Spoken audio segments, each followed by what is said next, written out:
Action. Oke, assalamualaikum warahmatullahi wabarakatuh. Kembali lagi di podcast busam.id, dan hari ini kita kedatangan yang lagi viral 2-3 hari belakangan ini berkaitan dengan seorang aparatur negara ya, dengan Bapak Asmiadi ya Pak ya. Betul. Sebagai Babinsa atau Babin nih Pak bilangnya? Babinsa, Pak. Babinsa di Kelurahan Sungai Dama. Ya. Pak, boleh sedikit mungkin diceritakan nih Pak ya, dengan viralnya kemarin, mungkin sekitar 2 hari ya? Ya. 2 hari yang lalu ya, ada viral truk kontainer kah atau apa itu Pak kemarin tuh yang menghalangi jalan tuh Pak? Ya. Terima kasih.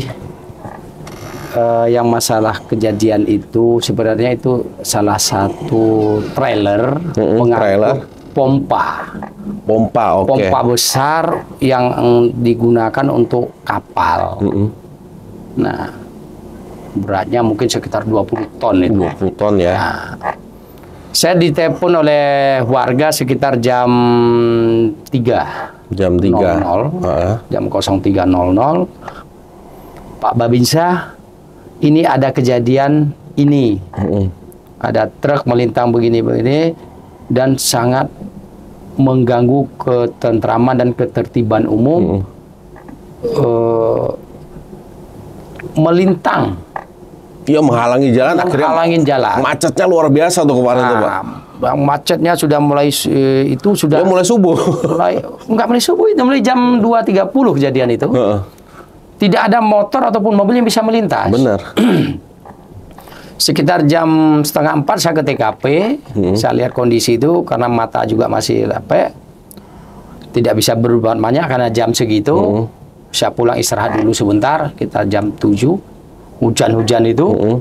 Saya kembali lagi. Namun masih tetap pada posisi tidak berubah sama sekali. Sampai jam kita coba koordinasi ke sana kemari, tidak ada titik temu.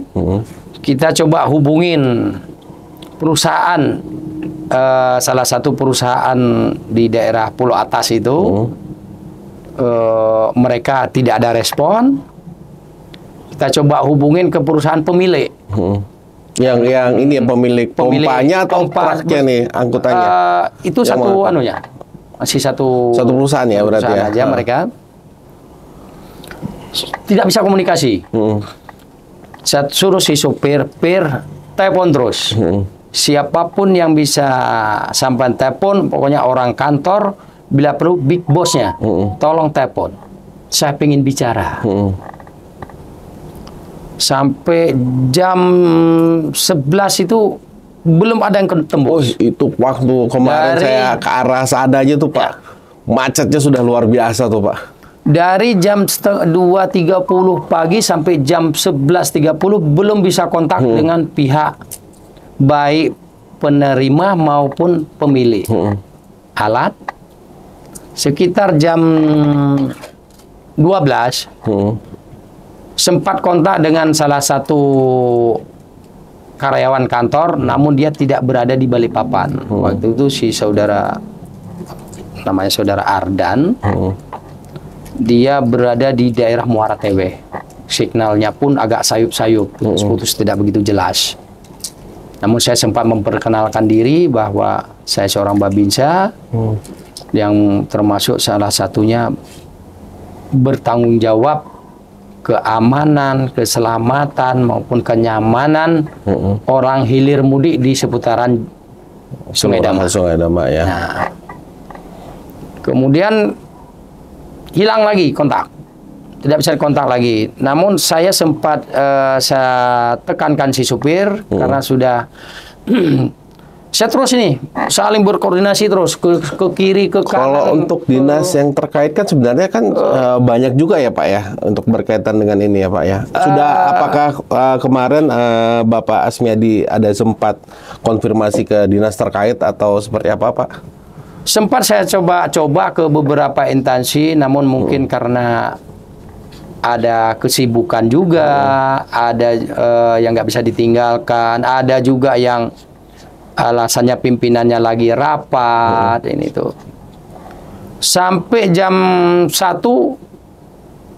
tidak ada solusi. Tidak ada, berarti sudah buntu sudah. Buntu semuanya. Sedangkan rakyat di sekitar maupun rakyat yang hilir mudik di Jalan Otista itu, Oto Iskandar di Nata, sudah suaranya mulai sudah aneh-aneh lah ya. Nggak karuan lah. Akhirnya kuping saya ini mulai panas. Benar. Berpikirlah saya, Masya Allah, kalau begini terus sampai kapan ini? Benar. Sedangkan saya seorang kopral kepala dengan gaji, keterbatasan gaji, apalagi apa yang mau ditabung. Benar. Nah, apalagi tabungan. Saya punya sepeda motor. Saya coba kontak, turun ke pasar. Saya temui salah satu hamba Allah di situ. Alhamdulillah, Masya Allah juga. Saya terima kasih. Yang tidak mau disebutkan namanya. Pak, aku butuh duit. Untuk apa? Aku mau gadaikan motor ini, butuh duit. Untuk apa? Bla bla bla bla. Aku mau nyewa 1 ekskavator untuk DP ekskavator sama subloader supaya para pengguna jalan ini nyaman untuk lewat kembali. Dan hilang nada-nada sumbang yang sakit menyakitkan kuping saya. Karena kondisinya kan sudah crowded. Di situ kan daerah pasar yang cukup padat ya Pak. Saya dapat laporan bahwa mulai daerah Selili sudah crowded. Crowded memang. Karena ada sedikit kelongsoran. Kemudian di daerah jalan yang tembus Pelita 4. Ya, Gerilya Pelita 4 sudah penuh banget. Perjuangan tak apa itu sudah crowded juga. Ya, crowded. Masya Allah. Akhirnya betapa sedih kita melihat orang pulang jalan kaki, aduh. Nah, dengan inisiatif saya itu, saya cari informasi dengan kawan-kawan di mana ada alat bisa disewa. Nah, ini saya sudah dapat uang 10 juta ini. Motor sudah saya titipkan, dapat uang 10 juta dengan sisa mungkin ada tabungan 1 juta sedikit di ATM saya. Saya coba memberanikan diri. Saya tidak lapor ke pimpinan juga, ke komandan. Saya sempat lupa saya lapor kepada komandan. Karena kan kondisi jalan. Kondisi sudah sangat. Apalagi itu kan jalan yang jalannya crowded, jalan pasar ya kan. Terus naik gunung yang memang sampai dibilang orang-orang gunung mangga karena sangat tingginya ya kan. Tingginya, kalau orang naik situ pasti mangga. Bener mangga. Nah, pas dari itu saya ada alhamdulillah ya itulah Allah memberi kemudahan. Saya kondisikan DT untuk narik. Dapat 2 DT dari salah satu hamba Allah dari sambutan itu, dia mau membantu walau dalam keadaan sewa. Oke, enggak apa-apa. Nah, habis itu sebelum itu saya kembali lagi ke si supir. Pir, kamu akan kubantu dengan semua biaya yang ditimbulkan berapapun kubayar. Aku yang bayar pribadi. Nah, ini pribadiku, duitku, maupun motor harus kugadaikan.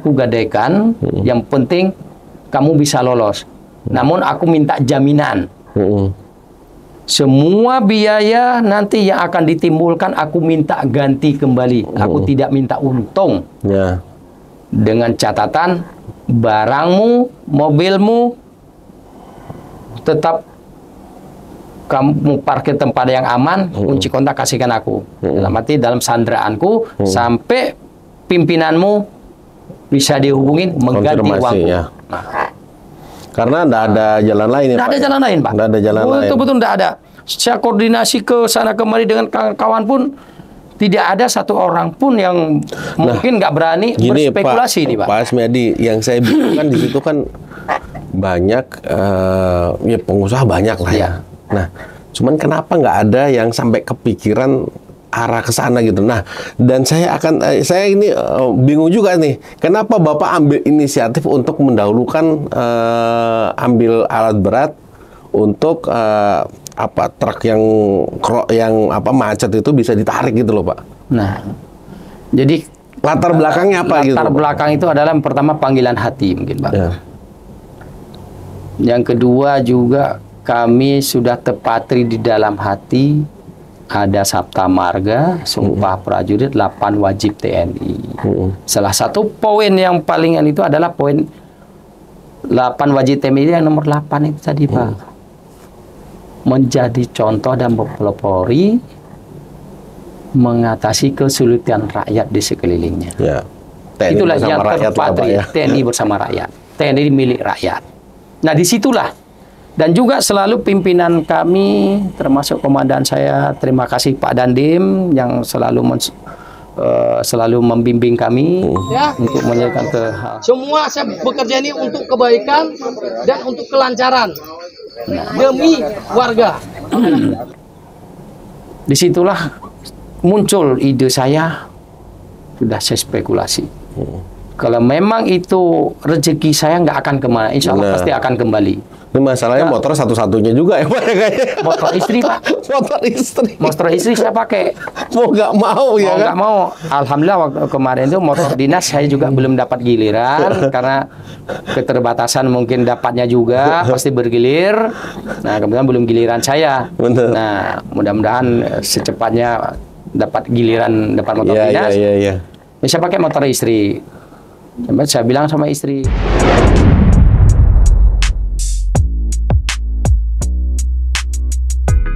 Lagi. Direbus lah ya. Waktu itu nggak ada kepastian yang nebus siapa Pak ya? Nggak tahu Allah. Alhamdulillah yang berjalannya waktu saya motor bisa dapat uang. Nah, saya hubungi salah satu pemilik ekskavator. Saya ada informasi ini, ada ekskavator di Jalan Merdeka di kuburan Cina itu ada alat 2 sedang bekerja. Ternyata sampai sana tidak bekerja karena cuaca hujan. Saya cari informasi, cari waker setempat milik bapak ini, katanya. Saya hubungi pemiliknya. Tapi ya itu alhamdulillah selalu Allah memudahkan ada ya. Jalannya, Pak, ada ya? jalannya. Karena niat baik selalu ada jalan. Iya benar. Nah, salah satu ya pengusaha ini dengan lapang dada juga, walaupun ya dengan nominal tadi itu, Ya. sewa. Benar. Boleh Pak, sewanya gimana? Sewanya saya yang bayar. Saya saat ini mendapat kebuntuan pihak perusahaan pemilik ini, kendaraan ini dan alat ini belum tembus. Namun saya pasang badan. Oke, kalau Pak Asmedi mau pasang badan, saya minta KTP dan KTA sebagai jaminan. Minta lagi KTA sama KTP Pak. KTP dan KTA saya diminta. Oke, ini Pak KTP dan KTA saya. Oke, deal Pak Asmedi. Kemudian untuk armada pengangkut, saya coba cari subloader. Subloader. Nah, roda 10 itu kawan-kawan pun mencari. Susah waktu itu. Sekitar jam 3, saya konfirmasi lagi dengan si pemilik Eksa ini. Pak, adakah subloader kawan sampean yang bisa disewa? Oh, sebentar Pak Asmedi. Biaya berapapun saya yang bayar. Oke Pak Asmedi. Oh, tidak lama dia telepon balik. Pak, ada harga subloader 7 juta. 7 juta. Masya Allah, ini subloader aja bisa gitu. Oh, udah apa-apa, deal. Oke. Oke. Clear lah. Clear. Ya sudah, dengan DP 10 juta masih kurang 2 juta ini. Oke Pak, jam 4 saya merapatlah subloader, saya awasi sendiri pemuatan sampai ngawal. Nah, saya izin dengan Pak Kasat Lantas. Terima kasih Pak Kasat Lantas juga mensupport luar biasa juga. Saya izin melintas lewat Lambung, bukan rutenya, tapi karena urgensi. Urgensi ya, benar. Demi kepentingan ini begini, Pak. Lanjutkan Pak Asmedi. Karena ada jalan lain sudah. Nggak ada jalan lain. Benar. Kemudian dukungan dari kawan-kawan relawan yang mengawal di depan juga luar biasa. Luar biasa, ya. Waduh, nah, itu kelihatan Pak, ada beberapa video yang mungkin viral juga ya. Ya. Termasuk masyarakat juga ikut serta andil dalam membantu jadi relawan hadir. Masyarakat juga sampai menarik seleng. Meluruskan seleng untuk ke atas, Pak. Luar biasa. Waduh, sampai saya bilang, bro, awas tanganmu. Iya, bahaya kan? Bahaya. itu seleng, Iya, bukan benar. tali rafia. Bukan tali rafia. Aman Pak, yakin. Carilah dulu ini apa namanya sarung Sarung tangan. tangan, benar. Wes sudah dah enggak mikir Pak, yang penting gimana caranya Selesai, ini Pak. ini. Kita sama-sama bergandengan tangan. Oke, saya bilang, ayo, saya bilang. Pantang menyerah kita, ayo, ajar. Dah. Nah, kemudian kawan dari sambutan yang membawa DT sudah siap standby di atas, 2 buah DT roda Tarik 10. itu ya. Datanglah subloader ini membawa Alat berat. motor ini dengan gagah berani. Masya Allah, disitulah saya sendiri juga ya terharu melihat kawan-kawan dari relawan, masyarakat juga. masa antusias masyarakat bersama-sama bergandengan tangan dengan saya sampai lenggang kembali jalan itu jam 17 sekian lah, mungkin sekitar 17.20 itu subhanallah. Saya selalu berterima kasih. Sempat saya ditelepon oleh Pak Dandim, Pak. Ya. Nggak tahu entah kawan siap kita yang mana, mungkin mengupload duluan. Benar. Pak Dandim membaca berita. Karena waktu itu rame banget sudah tuh Pak. Nah, Media itu semua tangtung semua. saya tidak melihat ada orang Iya, media. itu makanya. Karena saya begini Pak, saya Fokus ke bagaimana ini selesai. yang ada di benak saya itu hanya satu Pak. Benar. Bagaimana caranya supaya barang yang melintang di jalan ini, dalam arti trailer tersebut, bisa lolos naik ke sana dan arus kembali normal. Benar. Seandainya Pak, alat tersebut segitu beratnya sekitar itu alat saja itu 20 ton Pak. 20 tambah apa trailernya berapa puluh ton Kalau itu. mundur ke belakang, Waduh. bagaimana rumah-rumah yang di sekitar Apalagi kan itu lagi? kalau kita tahu Gunung Mangga sendiri itu kan langganan untuk apa kecelakaan ya. Betul. Termasuk zona inilah Zona rawan. angker. Zona angker Pak. Zona angker yang rawan Iya, Pak. kecelakaan Benar. ya. Benar. Nah, jadi inisiatif itu akhirnya terselesaikan lah ya. Siap, dengan support masalah. juga dari Pak Komandan saya, Pak Dandim saya itu. Pak Asmedi maju terus, jangan kendor untuk berbuat kebaikan. Ya. Saya sangat terima kasih sama Bapak Komandan saya itu, Pak Dandim, Bapak Kolonel Armet Novi Herdian, SHMH. Semoga juga beliau sukses selalu, sehat selalu, sukses lagi nanti di tempat tugas yang baru. Siap. Nah, bicara masalah ini kita bicara viralnya kasus yang kemarin ya, kasus yang melintang truk itu. Nah, mungkin juga masyarakat harus tahu nih Pak, sebenarnya tugas utama dari Babinsa sendiri apa sih Pak? Yang selama ini kan mungkin masyarakat itu tahu, oh Pak Babin nih. Cuman kan nggak tahu nih tugas utamanya sebenarnya apa sih Pak? Salah satu poin penting itu adalah menjaga ketentraman, ketertiban, kenyamanan masyarakat, Pak. Salah satu utamanya. Salah satu itu, Pak. Bagaimana kondisi ini bisa tetap kondusif Ya. di masyarakat. Kita harus bisa jadi panutan masyarakat, pengayom masyarakat. Sempat sering nggak Pak dapat ini mungkin 4 tahun ya di Sungai Dama ya. Ya. Nah, sempat sering dapat kejadian-kejadian yang mungkin Bapak sebagai Babinsa harus ngelus dada lah, mungkin harus kejadian-kejadian unik lah di tengah-tengah masyarakat nih Pak. Iya. Karena ini kan lingkupnya luas banget nih Pak ya.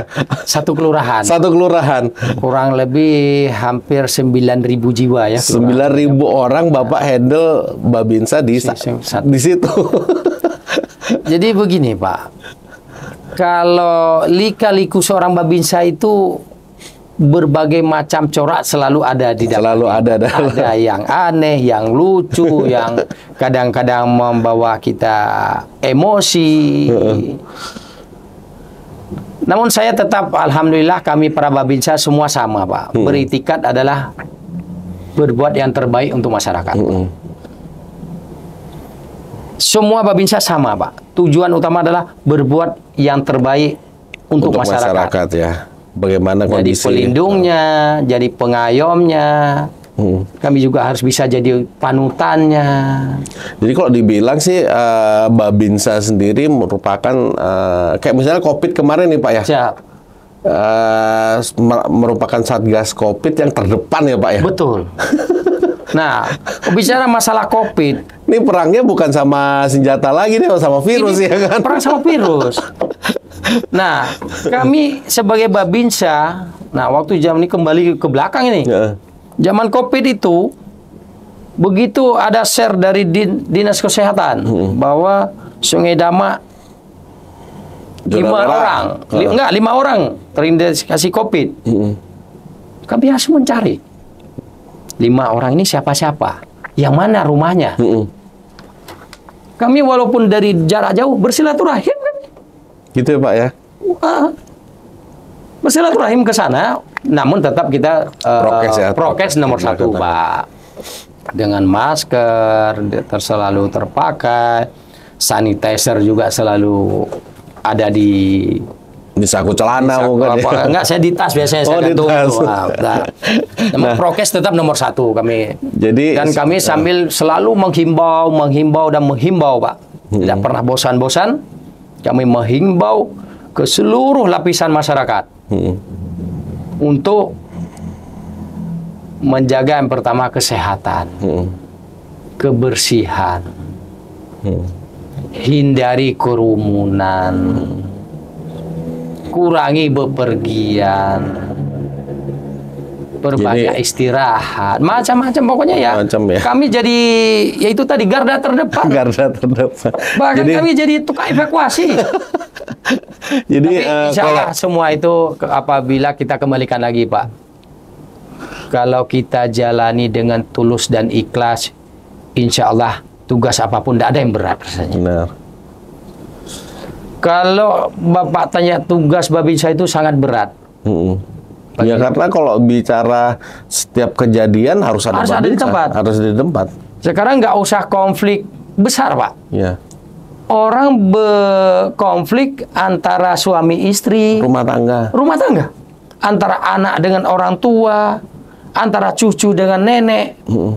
Ya selalu Babinsa, Babin Kamtipmas. Berdua ini. Berdua ya. Mendamaikan, ini itu. Padahal itu kalau dipikirkan ranah keluarga Pak ya. Ranah keluarga kan ranah yang sangat riskan dicampur tangan oleh orang lain. Tapi di sisi lain kami juga harus jadi pengayom mereka. Bagaimana dengan cara kami untuk bisa mempersatukan mereka. Yang satu mungkin nanti saya mau lebih menasihati si bapaknya, si suaminya. Nanti Babin Kamtipmas saya nanti ke ibunya. Jadi alhamdulillah jalan. Jadi banyak yang bisa kita selesaikan di lapangan. Nah, satu lagi, saya dengan Pak Babin Kamtipmas itu setiap permasalahan yang ada di wilayah, kami selalu berupaya jangan sampai ke meja hijau. Ya, jadi digunakan pendekatan secara kekeluargaan. Secara kekeluargaan semaksimal mungkin, kalaupun kami harus berangkat pagi pulang malam.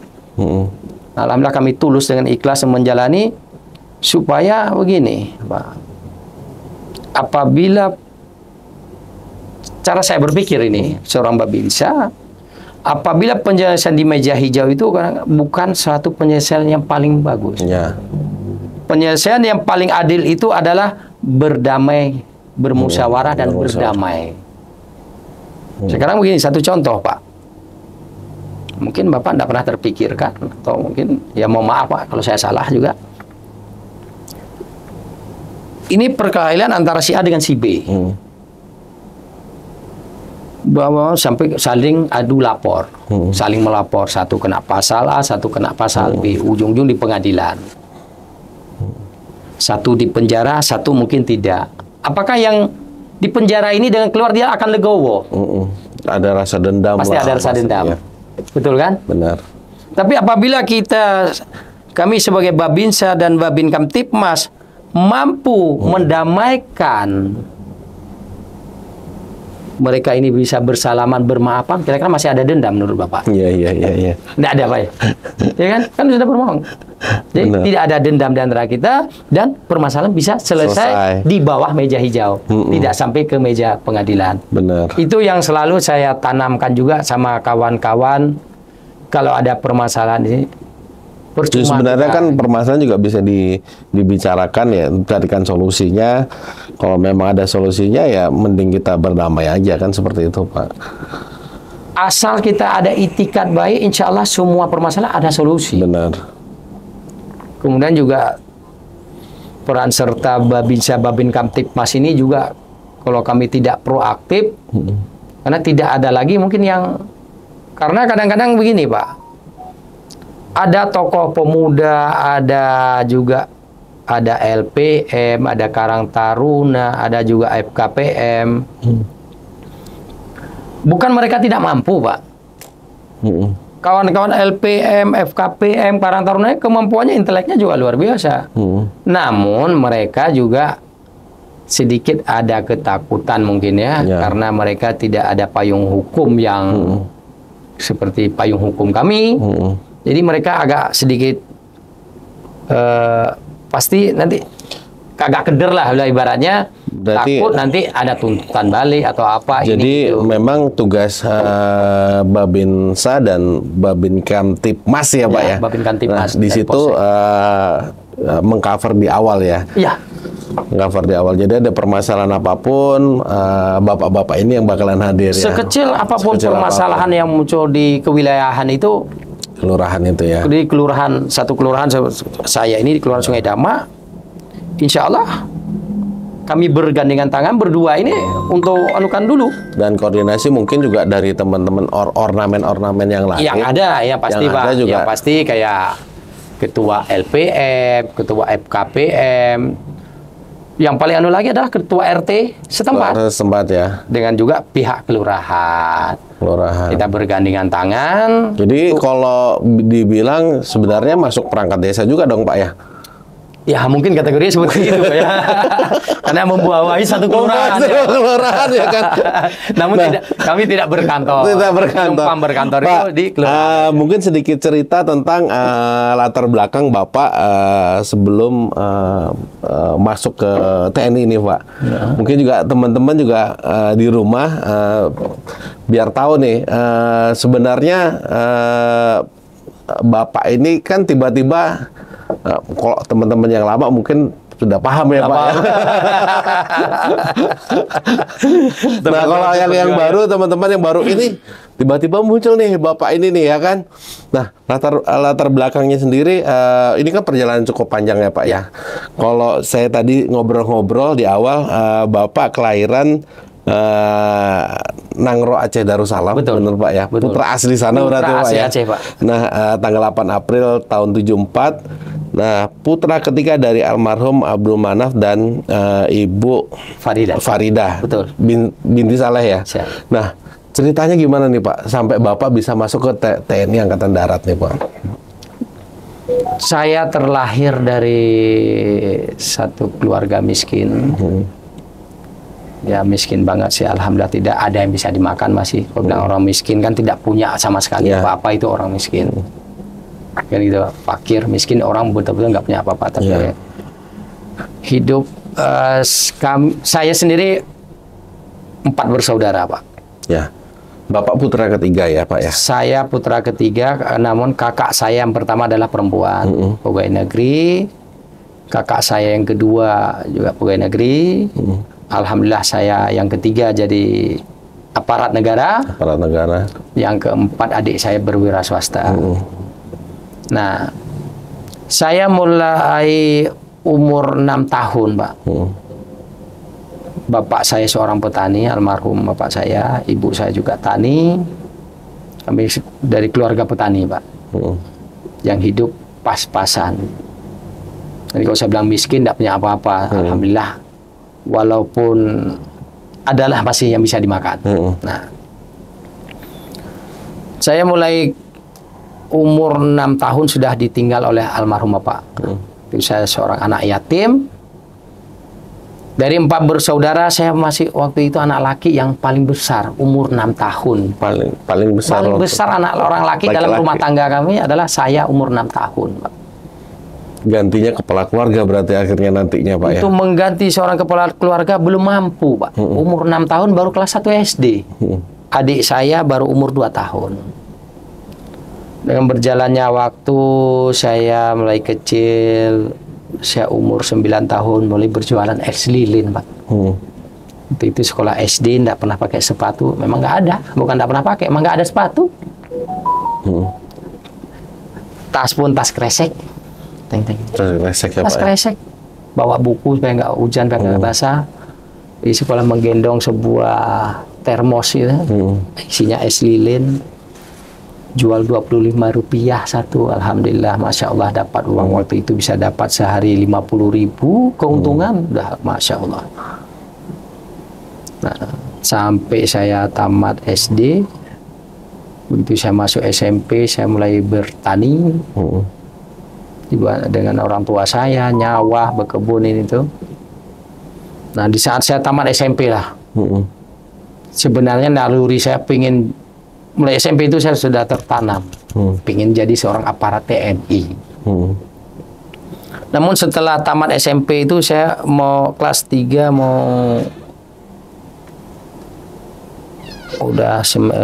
sekarang sudah semester akhir lah ya, udah kelas 3, udah semester akhir itu, saya sama ngomong sama mama saya, "Mak, saya tamat SMP, nggak mau sekolah. Saya mau pelihara sapi aja lah, walaupun nanti kita sapi orang, pelihara kambing aja, berkebun aja. Jangan, nak. Untuk apa mak saya sekolah? Kita di sini di kampung cari kerjaan sulit, susah, menjadi pegawai nggak mungkin. Kita nggak punya siapa-siapa. Nah, jangan kamu lihat orang. Sekarang gimana nggak saya lihat, mak, saya bilang. Itu sepupu-sepupu saya, sarjana-sarjana, pelihara sapi juga, mak Dika, berkebun juga. Bahkan mungkin ada yang nganggur ya, Pak. Bahkan ada yang nganggur, saya bilang. Tapi pada umumnya itu tadi, bertani. Tetap bertani. Nganggurnya tetap bertani, namanya kami hidup di desa waktu itu. Namun sepanjang berjalannya waktu, alhamdulillah Allah membukakan pintu rezeki. Kakak saya yang pertama, saya waktu itu masih SMP mungkin. Ya, kakak saya yang pertama lulus jadi seorang PNS. PNS, oke. Kemudian kakak saya yang kedua, waktu duluan saya jadi tentaranya. Ini kakak saya nomor 2 belum jadi PNS, saya udah jadi PNS, jadi tentara duluan. Nah, dari jalannya waktu itu, saya begitu, udah, kamu aku pengen jadi tentara, mah nanti kalau udah cukup mau daftar tentara aja.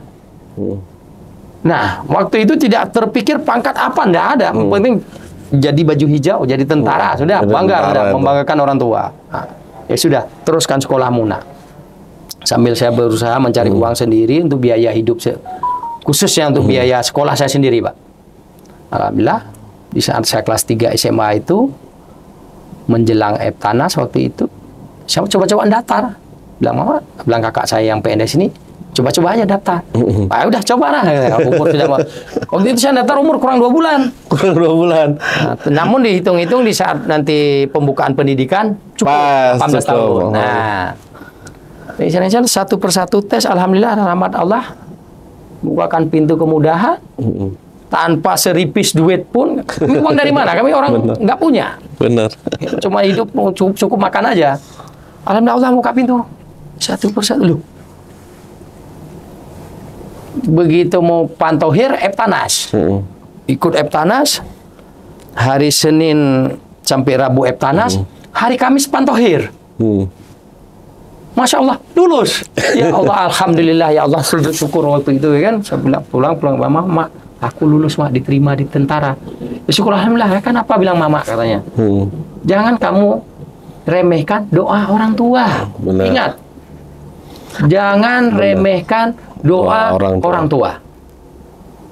Doa orang tua itu adalah keramat. Allah membuktikan itu dengan berjalannya waktu. Habis itu masuk pendidikan, 2 bulan pendidikan pengumuman. SMA. Alhamdulillah. Itu juga SMA.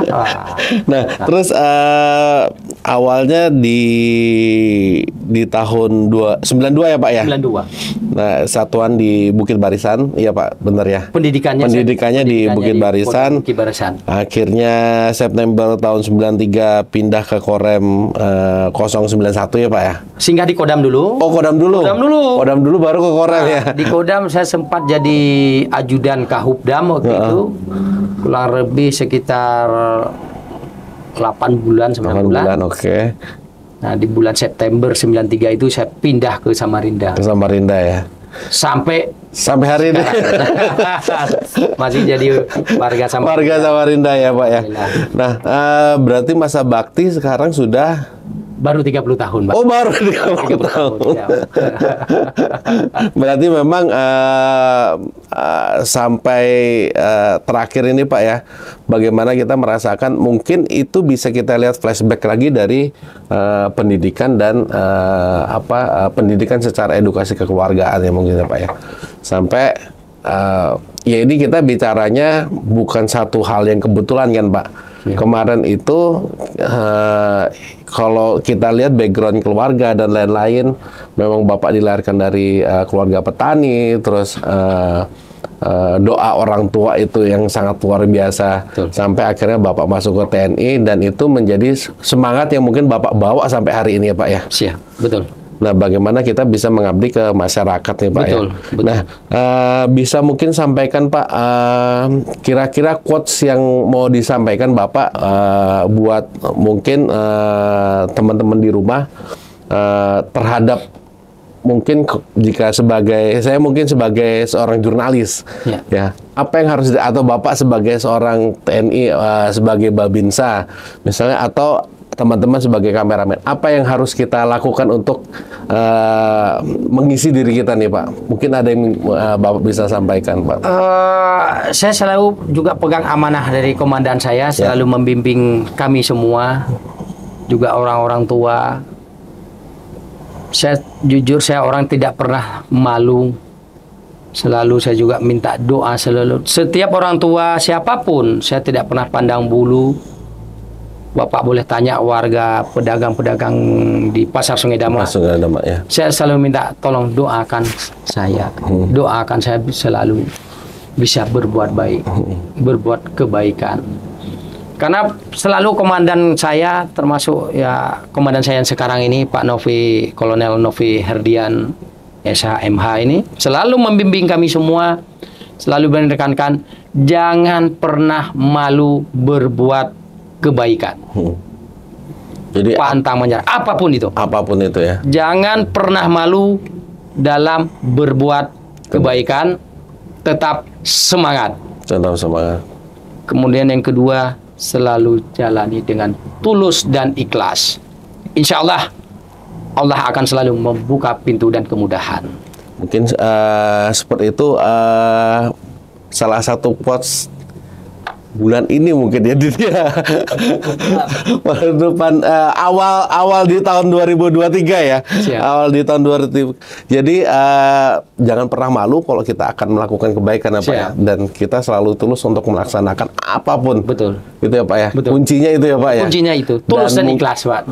Mungkin doa orang tua juga harus itu nomor satu Pak. Selalu nomor satu Pak itu. Nomor satu ya. Terakhir nih Pak Babin. Siap. Pesan untuk warga Kelurahan Sungai Dama. Ya. Sampaikan nih, yang juga telah membantu mungkin kegiatan kemarin dan lain-lain, bisa disampaikan.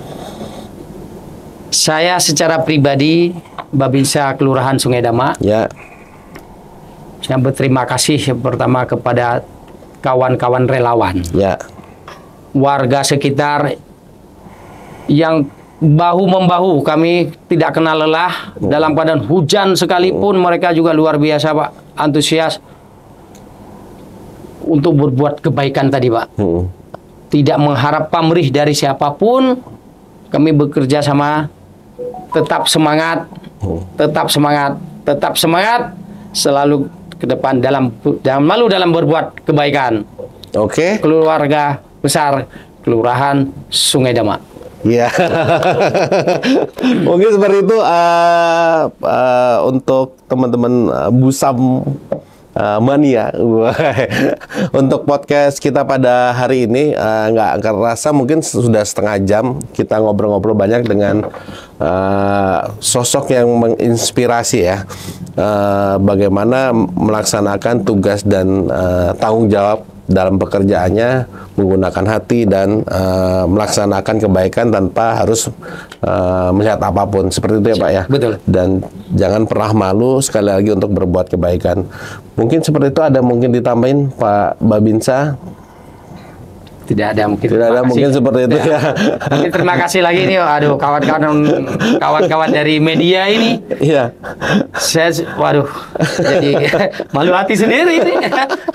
Padahal saya tidak pernah terpikir, Pak. Iya, jadi memang sih jadi akhirnya gini Pak, yang merespon itu ya kami jadi teman-teman media juga merespon. Memang saat ini kita butuh orang-orang yang memberikan inspirasi, Pak. Jadi saat ini dengan segala problematika yang ada di negara kita ya Pak ya. Nah memang kita harus bahu-membahu dan melaksanakan yaitu kurang lebih kalau kebaikan itu kayak virus juga tuh Pak. Betul. Ya kan, betul. Pada saat ada orang yang melaksanakan suatu kebaikan, betul, itu akan menyebar ke seluruh penjuru dunia mungkin ya. Mungkin tapi saya secara pribadi Pak, kalau saya salah, saya mohon maaf lahir batin Pak. Ya. Tapi semata-mata kemarin itu spontanitas muncul dari otak dan hati saya. Ya. Tidak ada satupun yang menginspirasikan saya, tidak ada. Tapi tiba-tiba muncul. Ya, spontanitas itu tadi ya Pak ya. Saya beranikan diri. Dan kalau memang saya salah, saya mohon maaf lahir batin Pak. Oke Pak. Dalam bertindak dan berbuat seperti itu, tapi semata-mata adalah demi warga Pak. Demi masyarakat keseluruhan, khususnya warga Samarinda Pak. Dan kami masyarakat Samarinda juga berterima kasih sama Bapak nih Pak ya. Dengan bantuan Bapak akhirnya kemarin Jalan Sungai Dama juga akhirnya bisa kembali tertib dan normal. Mungkin seperti itu. Bapak, makasih banyak sudah hadir. Satu kehormatan buat kami dari Busam ID. Bapak sudah hadir ke sini. Dan mungkin seperti itu untuk podcast pada hari ini. Saya Agung dari Busam.id dan Bapak Asmiadi undur diri. Assalamualaikum warahmatullahi wabarakatuh. Waalaikumsalam warahmatullahi wabarakatuh. Sampai ketemu di tetap semangat episode berikutnya.